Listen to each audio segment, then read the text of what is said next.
Hello everyone, it's Peter here with GoodyReader.com. On the right we have the Nook Glowlight 3. On the left, the Oasis 2. This is a 2017 model. We'll start with this. Flush screen and bezel.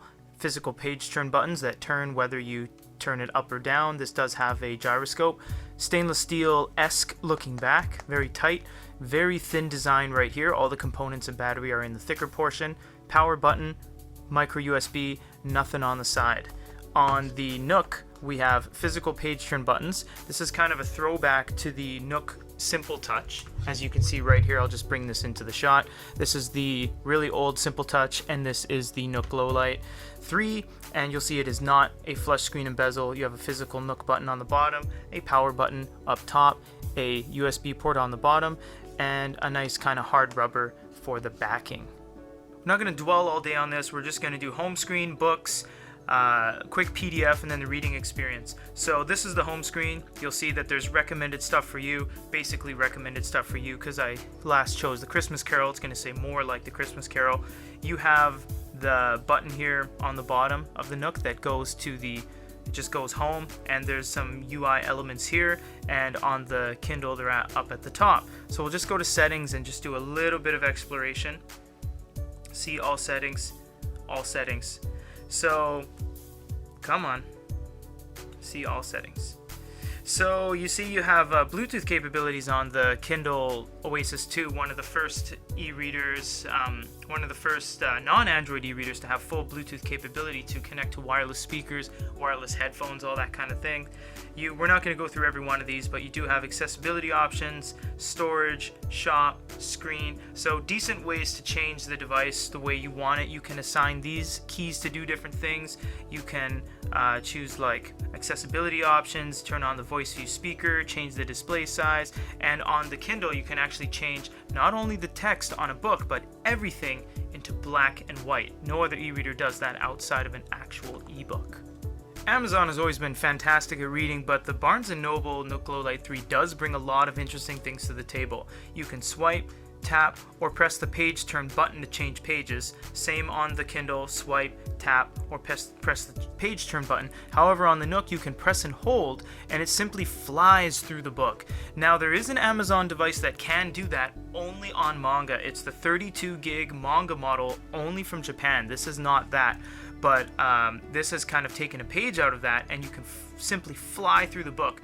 Or you can double tap the button here and go from chapter to chapter without ever even going into the table of contents or the slider bar down below. You don't have such an option on the Amazon Kindle in that regard. We're just going to look at some text changes here. This is a different book, but we've tried our best to match font, Baskerville. So you do have a font slider bar here. Everything changes live. Same with the Nook, everything up top. We're just going to turn it really big so we can show you guys some different things here. You do have bold on here. On the Nook you have thinner, regular, and thicker, which is kind of a bold, but it's really just a font weight.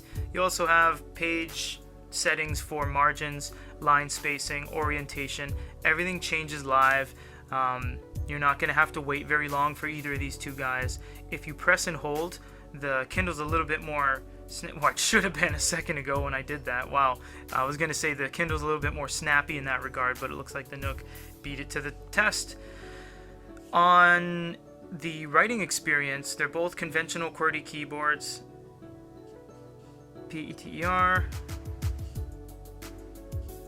Okay, well, you know, they're e-readers, so they're both pretty slow in terms of typing and doing anything outside of just reading a book. Obviously, because they're e-ink and, you know, they're not tablets we're dealing with here. You have some definitions, some information down here. You can go read more, Wikipedia, translation, any language to any language you see on this drop-down menu.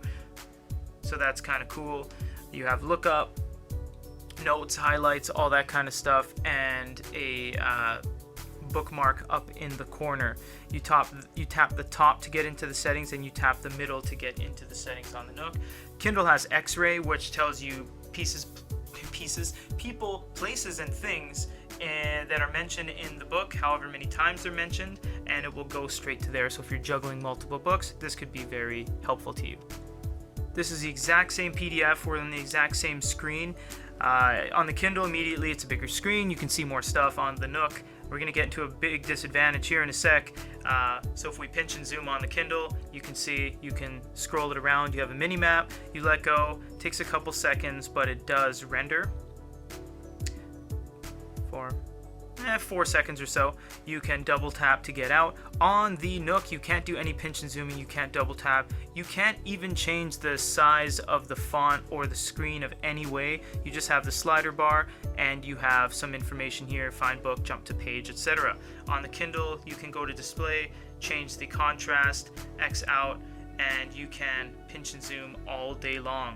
Both of these devices do allow you to do long presses, although they're very finicky. You have to make sure you're on a word, not between two words on a space or something, and you will be able to actually long press, as you would see in our PDF video. There you go. So I managed to do it. That's great.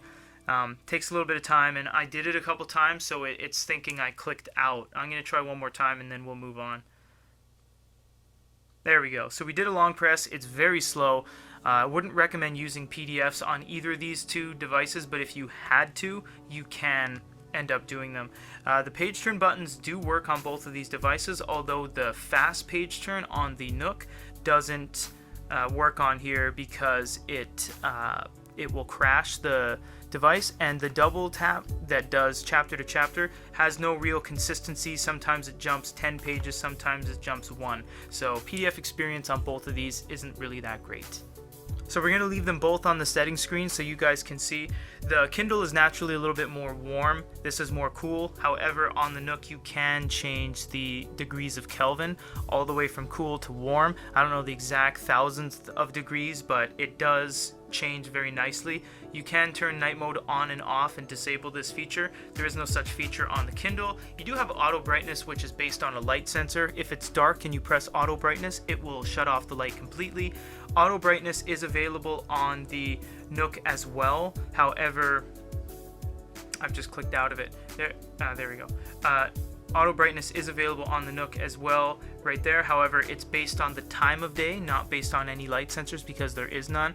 On full coolness, you'll see that there's a little bit of gray puffing up above, and on the Kindle it's pretty consistent all in all, except for right here along the side it's a little overexposed. That's nitpicking, of course. These devices both perform very beautifully at night, although the Nook has to do a little bit of juggling and go into a separate menu sometimes, and getting out of it sometimes is a pain, but all in all, they're very good. Hope you guys enjoyed this video. If you guys have any other questions on the Nook Glowlight 3 or the Kindle Oasis 2 2017, let us know down below. And for GoodyReader.com, this is Peter.